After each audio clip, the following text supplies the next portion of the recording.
आज हम लोग पढ़ेंगे स्वर वर्ण। वर्णमाला में कौन सा पढ़ेंगे? स्वर वर्ण पढ़ेंगे। तो वर्णमाला की सबसे छोटी इकाई क्या होती है?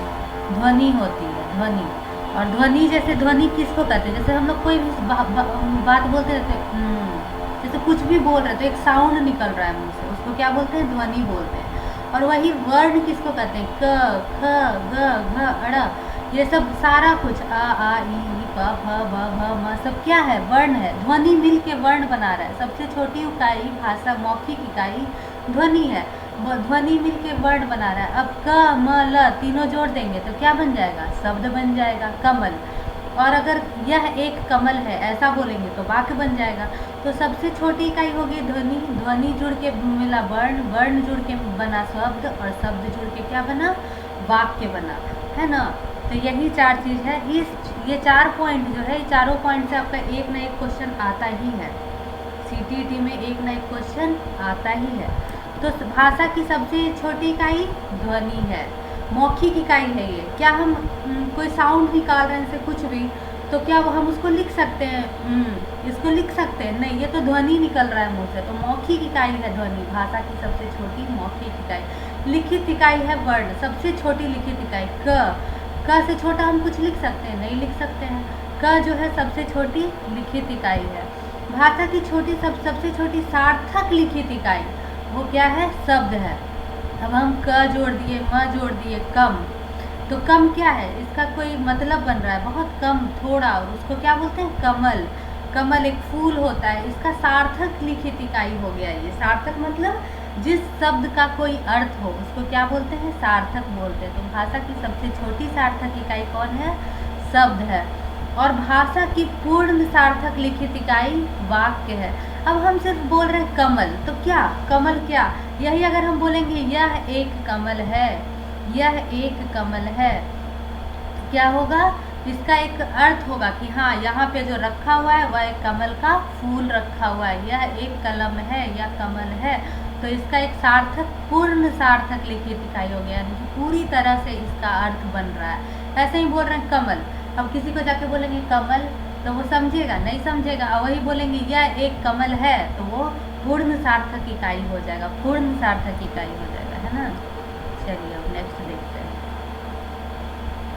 वर्ण। वर्ण किसको कहते हैं? हिंदी भाषा की वह लघुत्तम ध्वनि जिसको विभाजित न किया जा सके, वर्ण कहलाती है ना। हिंदी भाषा की वह सबसे छोटी ध्वनि, लघुत्तम ध्वनि, मतलब ध्वनि को जोड़ के जो बने उसको क्या कहते हैं? लघुत्तम ध्वनि। जैसे क, ख, ग, घ, अड़, सब क्या है? वर्ण है, क्योंकि इसको तोड़ा नहीं जा सकता है। क को तोड़ सकते हैं, कमल को तोड़ सकते हैं, क जोड़ म जोड़ ल कमल, लेकिन वर्ण को तोड़ा नहीं जा सकता है, वर्ण को विभाजित नहीं किया जा सकता है। वर्णमाला किसको कहते हैं? वर्णों के सुव्यवस्थित एवं क्रमबद्ध समूह को वर्णमाला कहते हैं। वर्णों के सुव्यवस्थित एवं क्रमबद्ध समूह को वर्णमाला कहते हैं। सुव्यवस्थित मतलब ऐसा व्यवस्था में, जैसे करट, इसका कोई मीनिंग बन रहा है? करट कुछ नहीं बन रहा। वही अगर हम कलम लिख देते हैं तो इसका एक मीनिंग बनता है। कलम, कलम मतलब पेन, लिखने वाला चीज। तो वो क्या हो गया? एक क्रमबद्ध और सुव्यवस्थित समूह हो गया वर्णों का, तो उसको क्या बोलेंगे? वर्णमाला। हिंदी वर्णमाला में वर्ग 44 है, देवनागरी में 52 है। हिंदी में कितने हैं? 44 वर्ण है। वर्ग नहीं, वर्ण होगा यहाँ पे, देखिए गलत लिखा हुआ है, वर्ण, है ना। हिंदी वर्णमाला में वर्ण 44 है। और देवनागरी लिपि जिसमें हमारा हिंदी बनता है, हिंदी किस लिपि में लिखा रहता है? देवनागरी लिपि में। देवनागरी हिंदी लिपि में उसमें कितने वर्ण हैं? 52 वर्ण है। हम लोग को देवनागरी हिंदी लिपि नहीं पढ़ना है, हम लोग को हिंदी पढ़ना है। तो हम लोग हिंदी में सीखेंगे टोटल कितने वर्ण हैं? 44 वर्ण हैं, ठीक है। चलिए अब बाल पोथी सुने क्या होता है? बाल पोथी ट्रेन पे हम लोग खरीदते थे, 5 रुपया में, 1 रुपया में, पता नहीं कितना में देता था, बहुत सस्ते में बाल पोथी। उसमें कितना वर्ण दिया रहता था? 49। उसमें बताया रहता था कि वर्ण कितने हैं? 49 है।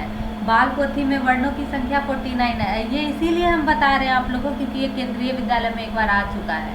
ये क्वेश्चन केंद्रीय विद्यालय एग्जाम में एक बार आ चुका है। तो बाल पोथी में वर्णों की संख्या 49 है। चलिए नेक्स्ट देखते हैं। बाल पोथी किताब है, सब सुने हैं ना बाल पोथी? हाँ, चलिए, सब कोई सुने ही होंगे, ट्रेन पे कौन नहीं खरीदा है। अब आप लोग का एज कम होगा तो हमको नहीं पता, हम लोग के एज में तो भाई होता था बाल पोथी। वर्णों की गणना दो आधार पर की जाती है। वर्ण जो है वो दो आधार पे गिनते हैं कि कितना वर्ण है।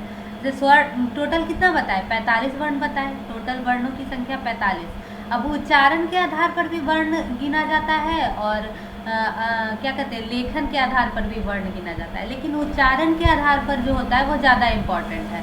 हम लोग को पढ़ना क्या चीज़ के आधार पर है, उच्चारण के आधार पर वर्णों की गणना अधिक उपयुक्त मानी जाती है, इसीलिए उच्चारण के आधार पर वर्णों की गणना करते हैं। स्वर्ण वर्ण कितने हैं उच्चारण के आधार पर? 10, व्यंजन वर्ण 35।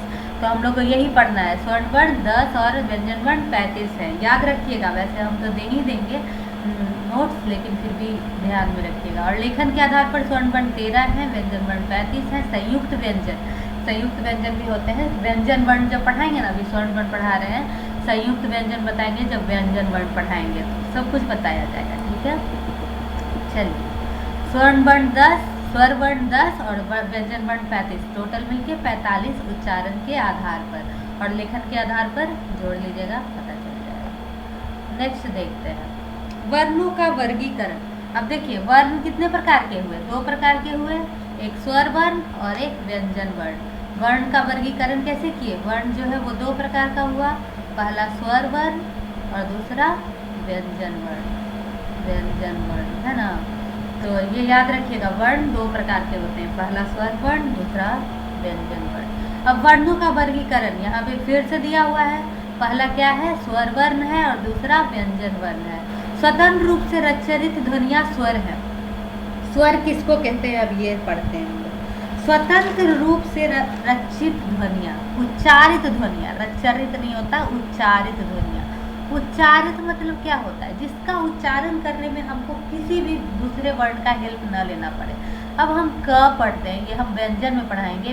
क जो है वो क और अ के मेल से बनता है, क। लेकिन क्या अ किसी के मेल से बनता है? नहीं। अ जो है वो अकेला बिना किसी हेल्प के बोल सकते हैं हम लोग, इसीलिए इसको क्या कहेंगे? इसीलिए इसको हम लोग स्वर वर्ण बोलेंगे। क को क्या बोलेंगे? व्यंजन वर्ण बोलेंगे। क को क्या बोलेंगे? व्यंजन वर्ण बोलेंगे। और अ आ ई को आगे बता देंगे कौन कौन स्वर वर्ण है और व्यंजन वर्ण है, ये बता दिया जाएगा आप लोग को। अभी सिर्फ एग्जाम्पल दे रहे हैं। स्वरों की संख्या कितनी है? 11 है और मात्राओं की संख्या 10 है। मात्रा 2 प्रकार के होते हैं। संख्या तो 10 है, लेकिन मात्रा प्रकार कितने होते हैं? 2 प्रकार के होते हैं, पहला ऐसे वाला और दूसरा ऐसे वाला। मात्रा जो होती है 2 प्रकार की होती है, या फिर ऊ वाला में ऊ वाला और ऊ वाला, मात्रा 2 प्रकार की होती है। लेकिन मात्रा की संख्या 10 है, स्वरों की संख्या 11 है। मात्रा मतलब समझ रहे हैं? मात्रा की संख्या अ में कैसे हो गया? 1 लाइन और ऊपर डैश, तो ये अ की मात्रा। आ की मात्रा डबल लाइन, ई की मात्रा इधर से ऐसे, बड़ी ई की मात्रा इधर से ऐसे, ऊ की मात्रा इधर से ऐसे, बड़ी ऊ की मात्रा इधर से ऐसे, री की मात्रा नहीं होती है, इसीलिए मात्राओं की संख्या 1 कम है। इसीलिए मात्राओं की संख्या 1 कम है। जैसे ये 10 है लेकिन ये 11 है स्वरों की संख्या। ऐसे री की मात्रा हम ऐसे बता देते हैं, री ऐसा लगता है ना। ए की मात्रा 1 ठो रेफ, ए की मात्रा 2 ठो रेफ, ओ की मात्रा 1 ठो रेफ और नीचे 1 लाइन, औ की मात्रा 2 गो रेफ और 2 गो लाइन, है ना। रुकिए फिर से लिख देते हैं हम लोग, 2 ठो रेफ और 2 ठो लाइन लिख देंगे तो अ की मात्रा। और अंग और अ स्वर वर्ण नहीं है, अंग और अ अलग चीज़ है, उसको बोलते हैं अयोग वाह है। अंग और अ अयोग वाह है, वो स्वर वर्ण नहीं है। तो स्वरों की संख्या 11 हो गई, आ ई ऊ री ए ओ। और स्वरों की संख्या आचार्य भोलानाथ तिवारी के अनुसार कितनी है? 10 है। आचार्य भोलानाथ तिवारी के अनुसार स्वरों की संख्या कितनी है? 10 है। आचार्य भोलानाथ तिवारी के अनुसार स्वरों की संख्या 10 है। है ना। तो कौन सा ऐसा स्वर है जो नहीं है? यहाँ पे तो हमको कितना दिख रहा है? 3 6 3 3 9 2 11 दिख रहा है। तो कौन सा ऐसा शब्द है जिसको भोलानाथ तिवारी नहीं मानते हैं स्वर? बताइए। री को नहीं मानते हैं, री को वो स्वर वर्ण नहीं मानते हैं। ठीक है, चलिए ध्यान में रखिएगा, लास्ट में टेस्ट होगा आप लोग का, सब याद रखिएगा। अब स्वर वर्ण का वर्गीकरण, स्वर्ण वर्ण को भी डिवाइड किया गया है बहुत सारे पार्ट में। उच्चारण के आधार पर, जीभ के प्रयोग के आधार पर, नाक व मुंह से वायु के आधार पर, मुख द्वार के खुलने के आधार पर और ओठों की स्थिति के आधार पर, मतलब पूरा जो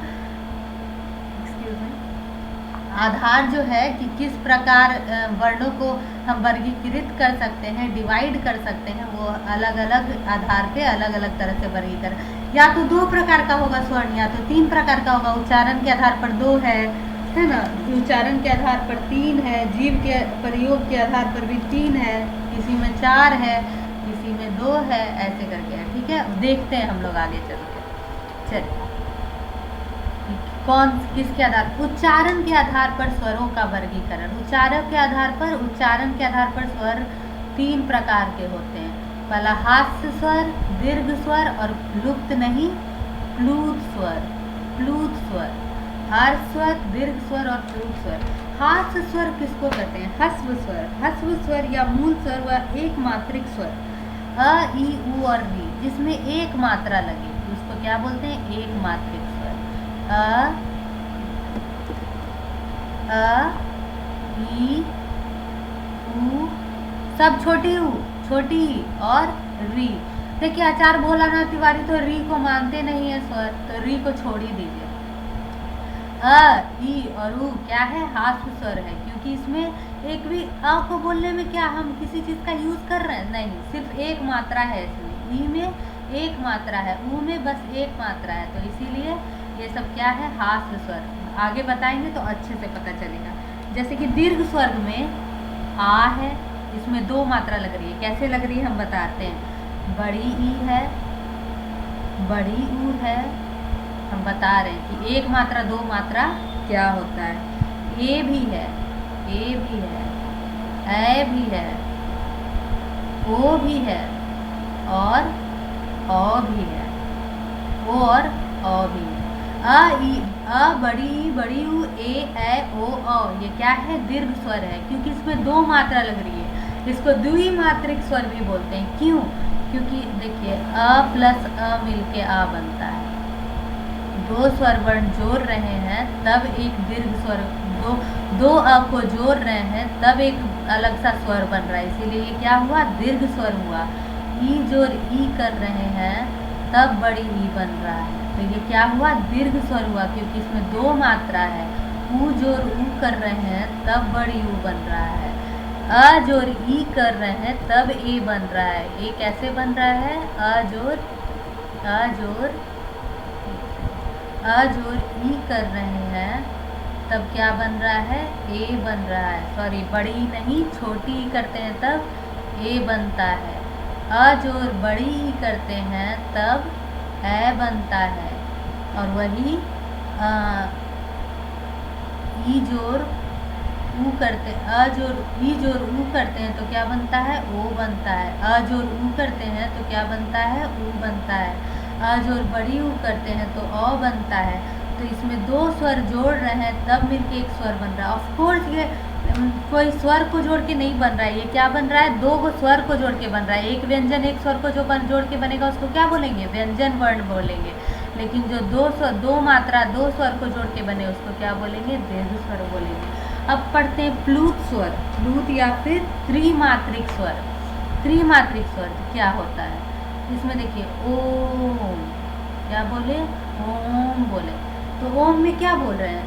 ये वाला जो ओम 2 गो ओ हो रहा है ना, ऐसे ऐसे, इसको क्या बोलते हैं? प्लूत स्वर बोलते हैं। ये क्या होता है? प्लूत स्वर होता है। एग्जाम्पल और देते हैं। छपाक, छपाक, 2 गो ड टाइप का जो होता है ना, कहीं भी भोजपुरी सिनेमा में देखिएगा कुछ भी रहता है हिंदी में, तो उसमें आ जो लंबा सा आ होता है वो क्या होता है? प्लूत स्वर होता है। करके जो बोलते हैं ओम, छपाक, लंबा जो जाता है उसको क्या बोलते हैं, प्लूत स्वर होते हैं। तो उच्चारण के आधार पर 3 स्वर हो गए, ह्रस्व स्वर जिसमें 1 मात्रा लगे, दीर्घ स्वर जिसमें 2 मात्रा लगे, और प्लूत स्वर जिसमें क्या लगे, ओम, ड वाला चीज जो होता है, छपाक, ये वाला क्या है, प्लूत स्वर है। चलिए आगे बढ़ते हैं। जीव के प्रयोग के आधार पर, देखिए ये सब एग्जाम में तो आएगा नहीं, लेकिन फिर भी सीख लेते हैं, क्या पता केंद्रीय विद्यालय में आ जाए। आप लोग का केंद्रीय विद्यालय क्रैक हो जाएगा तो जिंदगी बन जाएगा, है ना। तो देखिए जीव के प्रयोग के आधार पर अग्रस्वर होता है। अग्रस्वर अगर हम जीव के अगले भाग से बोलते हैं, जैसे ई, मिरर में जाके कभी देखिएगा, ई जीव के अगले भाग से बोल रहे हैं, छोटी बड़ी ई जीव के अगले भाग से बोलते हैं, इसीलिए इसका नाम क्या है, अग्रस्वर। मध्य स्वर जीव के बीच वाले भाग से, और पश्च स्वर वैसा स्वर वन जिसको जीव के पिछले भाग से बोलते हैं। ए ये सब क्या है, अग्रस्वर है। जीव के प्रयोग के आधार पर स्वर का वर्गीकरण कर रहे हैं, अग्रस्वर, मध्य स्वर, पश्च स्वर। मध्य स्वर क्या है, जीव के मध्य के आधार पर, इसमें सिर्फ एक ही आता है, अ आता है, ठीक है। ई बड़ी ई ए है, ई ए है, याद रखिएगा। अग्रस्वर अ, मध्य स्वर, बाकी जो बच गया वो पश्च स्वर। पश्च स्वर में क्या होगा, अ उ ओ, अ उ ओ और अ, सिंपल। तो याद, 2 को याद कर लीजिएगा, तीसरा जो बच गया वो हो जाएगा ई ए, अग्रस्वर, मध्य स्वर अ, और बाकी जो बच गया वो पश्च स्वर। ये याद नहीं करिएगा, ये बहुत इंपॉर्टेंट है। उच्चारण के आधार पर ह्रस्व स्वर, एक मात्रिक स्वर, दीर्घ स्वर, द्विमात्रिक स्वर, लुप्त स्वर, अ वाला, ठीक है। हो सके तो लिख लीजिएगा, लास्ट में क्वेश्चन भी इसी से पूछा जाएगा।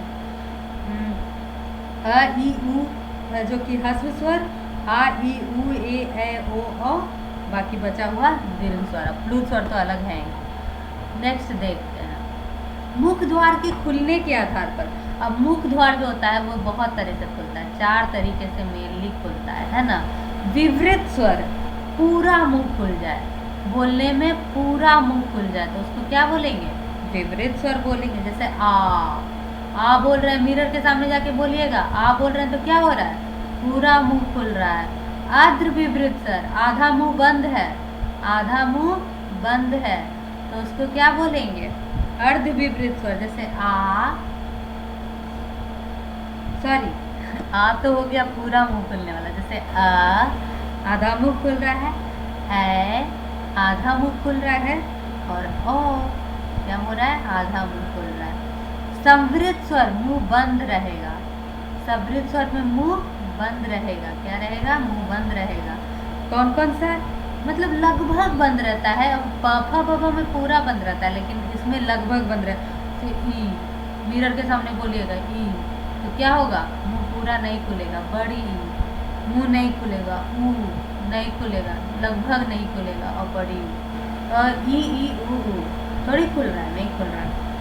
अब मुंह आधा खुला हुआ रहेगा, इसमें आधा बंद था, इसमें आधा खुला हुआ रहेगा।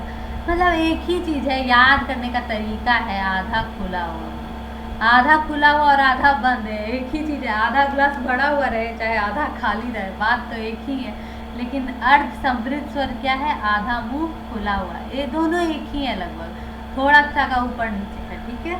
इसमें ए और ओ आता है, ए और ओ आता है, ए और ओ आता है। आप लोग ना कॉपी लेके बैठिए और थोड़ा सा नोट कर लिया करिए, ठीक है। ए और ओ आता है, वैसे हम तो नोट्स दे ही देते हैं आप लोग को, लेकिन थोड़ा नोट कर लीजिएगा तो अच्छा रहेगा। ए और ओ आता है ना इसमें। चलिए, ओठ की स्थिति के आधार पर स्वर्ण वर्ण अवृतमुखी और स्वर वृतमुखी। अवृत मतलब ओठ गोल नहीं हो रहा है, गोल नहीं हो रहा। अवृत मतलब गोल नहीं हो रहा, और इसमें गोल हो रहा है, इसमें ओठ गोल हो रहा है, इसमें ओठ गोल नहीं हो रहा है। तो अवृतमुखी में ओठ गोल किसमें किसमें नहीं होता है। अ में गोल होता है, मिरर के सामने जाके देखिएगा, नहीं होता है। आ में नहीं होता है, छोटी ई में नहीं होता है, ई गोल नहीं हो रहा है, बड़ी ई में भी नहीं होता है, ए में होता है नहीं होता है, ए में होता है नहीं होता है। तो गोल किस में होता है, ऊ ओ में में क्या हो रहा है, ओठ गोल हो रहा है, और औ में क्या हो रहा है, ओठ गोल हो रहा है, इसीलिए क्या है ये वृत्तमुखी स्वर।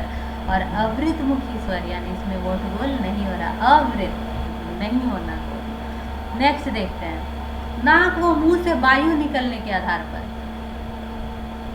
नाक व मुंह से निर्नानुनासिक स्वर, ऐसा स्वर जो हम लोग नाक से नहीं बोलते हैं, बिना नाक से यानी मुंह से बोलते हैं, सारा स्वर निर्नानुनासिक होता है, सारा स्वर निर्नुनासिक होता है, सारा स्वर। तो अनुनासिक क्या होता है, सारा स्वर किसी में नाक लग रहा है, नहीं, नाक से थोड़ी बोल रहे हैं, अंग बोल रहे हैं, लेकिन वो तो स्वर है नहीं, वो तो क्या है, अयोगवाह है ना। तो सारा स्वर नाक से हवा निकलने के अनुसार बोल सकते हैं, लेकिन नाक से हम लोग नहीं बोल रहे हैं, होठ से बोल रहे हैं, मुंह से बोल रहे हैं, है ना, तलवा यूज कर रहे हैं, होठ यूज कर रहे हैं, लेकिन नाक नहीं कर रहे हैं। अनुनासिक स्वर फिर क्या हुआ, जिसमें नाक का प्रयोग कर रहे हैं, उसमें कौन सा स्वर आएगा, अंग तो नहीं आएगा, अंग तो नहीं आएगा, बिल्कुल नहीं आएगा। तो क्या आएगा, इंजीनियर, इंजीनियर,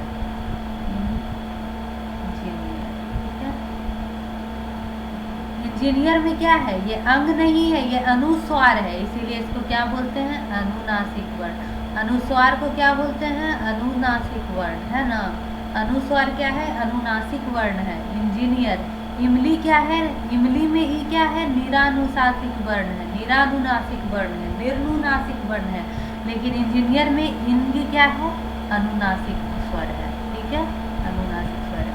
मंगल, जंगल, दंगल, जिसमें भी ऊपर बिंदा डाल दिए वो क्या हो गया, अनुस्वार हो गया, और अनुसार क्या है, अनुनासिक स्वर है। चलिए नेक्स्ट देखते हैं, अयोगवाह क्या है, अयोगवाह क्या है, बिना किसी योग्यता के साथ रहने वाले वर्ण अयोगवाह कहलाते हैं।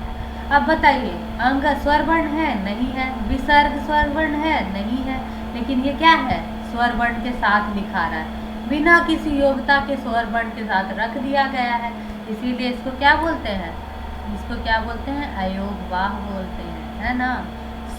संयुक्त स्वर है, संयुक्त स्वर कौन कौन है, याद रखिएगा, हो सके तो उसको अभी कॉपी में लिख लीजिए, ए अ प्लस ई, ए अ प्लस ए, ओ अ प्लस ऊ, ओ अ प्लस ओ।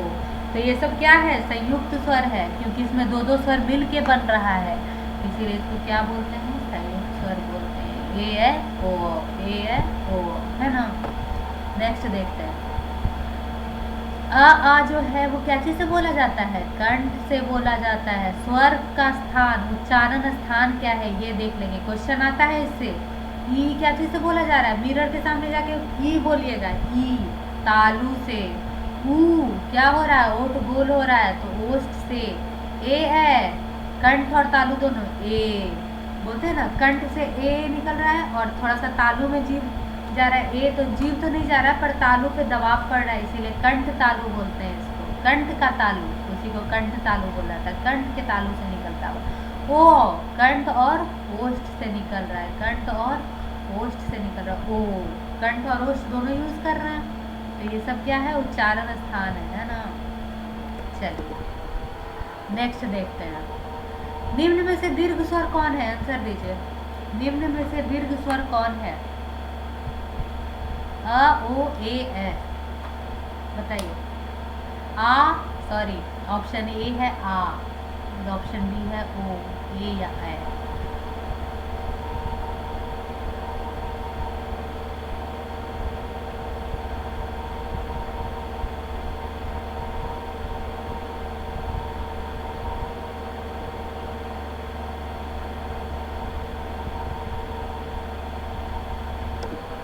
क्वेश्चन में कुछ प्रॉब्लम है क्या,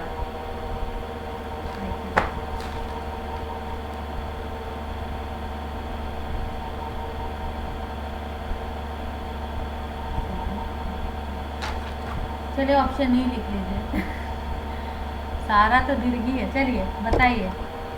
ओ नहीं, सारा दीर्घ है, आप लोग ध्यान दीजिए, सारा दीर्घ है, कैसे, कैसे अंजनी बताते हैं। अ कैसे बन रहा है, अ जोर अ से, तो ये क्या है, दीर्घ है। ओ कैसे बन रहा है, अ उ, अ जोर ऊ से, तो वो हो गया।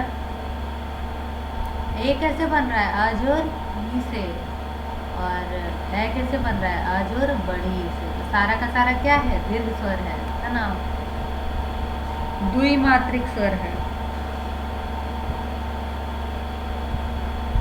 नेक्स्ट सवाल, ऑप्शन बताइएगा, ओ मत लिखिएगा, ए बी सी या डी।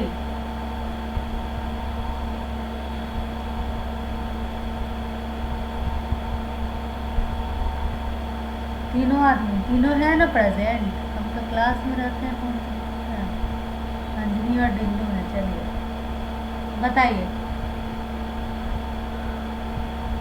ए बी सी या डी।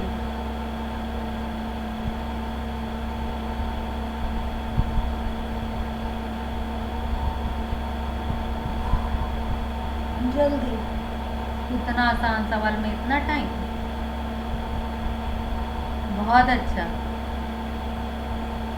बी नहीं, अभी बताए ना, हर्ष, हस्व, दीर्घ और प्लुत क्या चीज के प्रकार हैं, स्वर वर्ण के प्रकार हैं। स्वर वर्ण को उच्चारण के आधार पर तीन भाग में बांटा गया है। पहला हस्व, दूसरा दीर्घ और तीसरा प्लुत। हस्व में एक मात्रा, एक मात्रीय, दीर्घ में दो मात्रीय और प्लुत में अ वाला, है ना। चलिए नेक्स्ट, निम्न में दीर्घ स्वर कौन है, दिमाग लगा के बोलिएगा।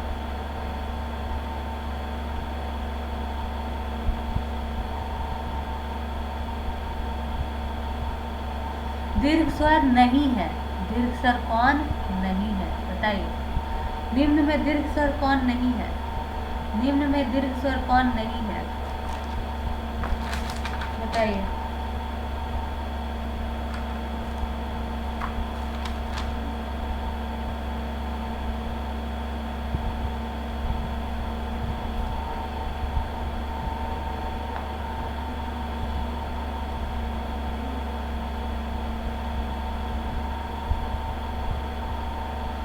ए या बी, एक तो बताइए।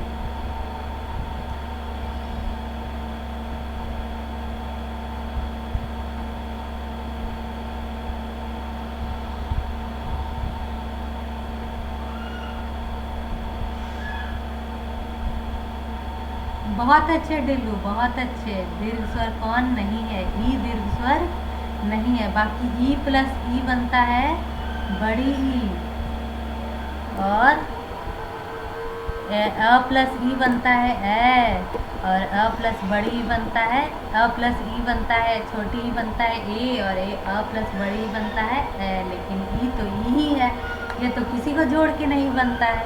अच्छा, पहला सवाल में कुछ प्रॉब्लम था। निम्न में से दीर्घ स्वर कौन सा है, आ ओ ए नहीं, सही है, वो क्वेश्चन ही सारा होगा उसका आंसर। कौन सा मूल दीर्घ स्वर है, मूल दीर्घ स्वर क्या होता है पता है आप लोग को, मूल दीर्घ स्वर पर बता देते हैं, ठीक है। चलिए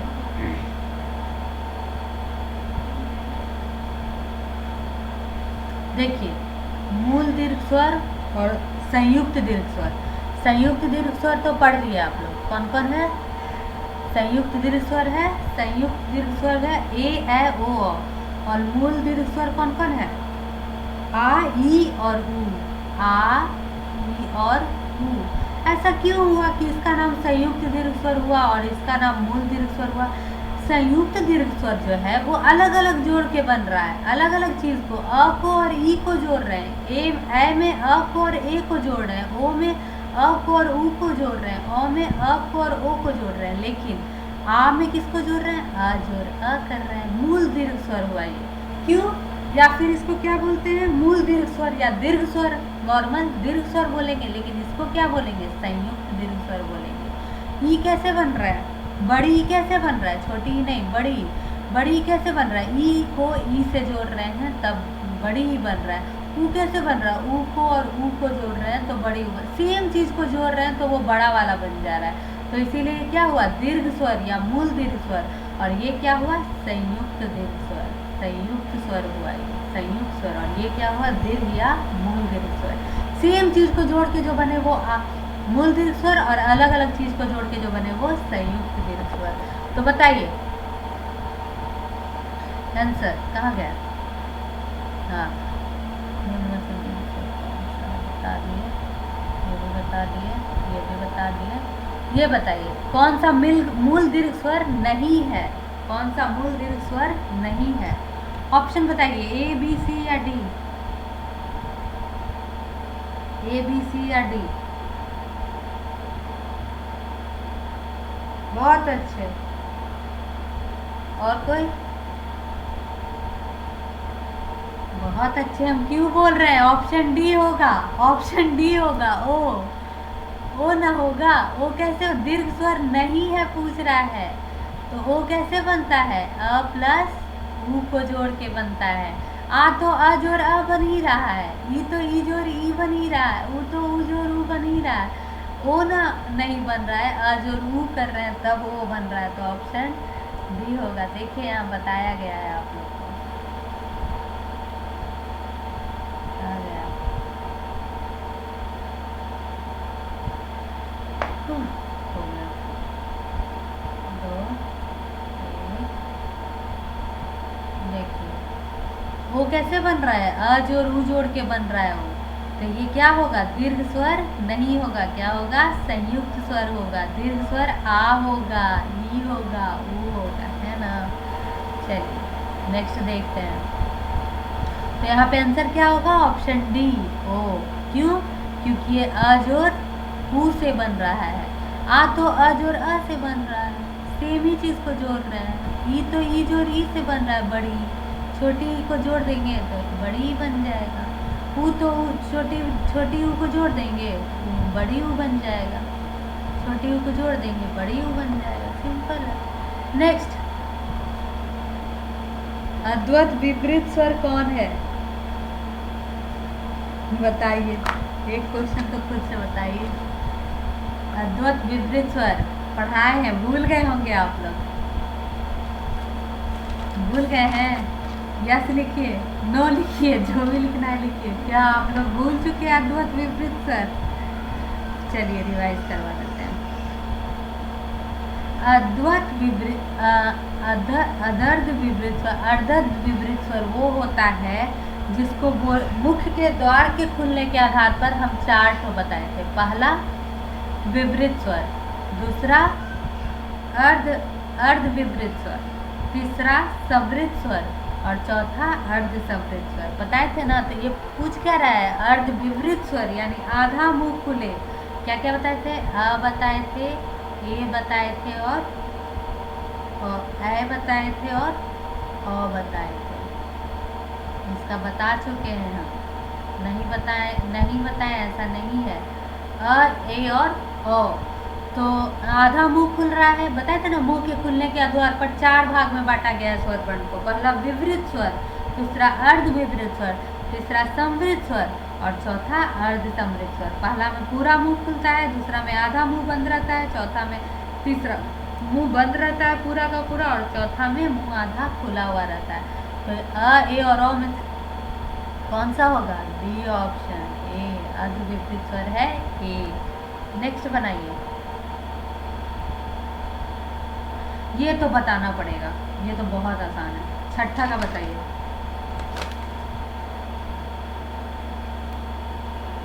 नहीं बताए तो फिर डांट पड़ जाएगा हमसे आप लोग।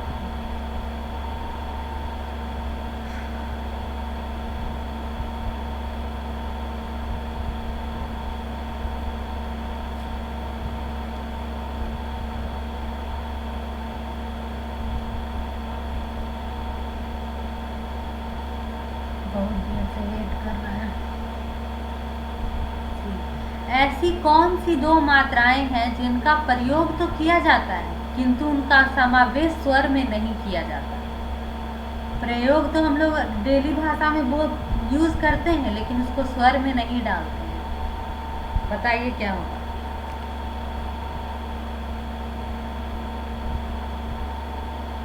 बिल्लू, बहुत अच्छे, बी ऑप्शन होगा, बहुत अच्छे। Option number B is the right answer. अंग और अ, अंग और अ। हाँ, सी कैसे नहीं होगा, सी नहीं होगा, री और ऊ क्या स्वर वर्ण है। आचार्य भोलानाथ तिवारी के द्वारा री नहीं है, लेकिन ऊ तो है। लेकिन ये स्वर वर्ण तो बोला जाता है कि है। आचार्य भोलानाथ तिवारी सिर्फ री को एक तो स्वर वर्ण नहीं मानते, ऊ तो स्वर है। अंग और अ स्वर नहीं है, स्वर में समावेश नहीं किया जाता है, ऐसा पूछ रहा है अंजलि, ध्यान दीजिएगा। उनका समावेश स्वर में नहीं किया जाता है, उसको स्वर वर्ण नहीं बोला जाता है। तो कौन सा है? ऑफ कोर्स अंग और अ नहीं है। चलिए, हाँ, ओ अब समझ में आया। चलिए, जिसकी ध्वनि केवल मुख से निकलती है वो क्या है? उनका प्रकार उन चारों में से कौन सा है? आंसर बताइएगा, नहीं तो फिर डांट पड़ जाएगा हमसे।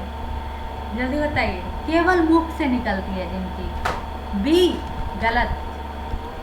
मुख से, नाक, नाक और गोले के आधार पर नहीं, बिल्कुल नहीं, गलत। ये याद रखिएगा, आंसर बता देते हैं, दोनों गलत बताए हैं। निर्नानुशासिक, जिनका नाक से नहीं, केवल नाक से नहीं, केवल मुंह से इनका इस स्वर्ण का, इस स्वर वर्ण का केवल मुंह यूज करते हैं, सारा का सारा वर्ण स्वर वर्ण निर्नुनासिक है, वर्ण निर्नुनासिक, वर्ण मुंह से नहीं, मुंह नाक से नहीं, मुंह से बोला जाता है इसको।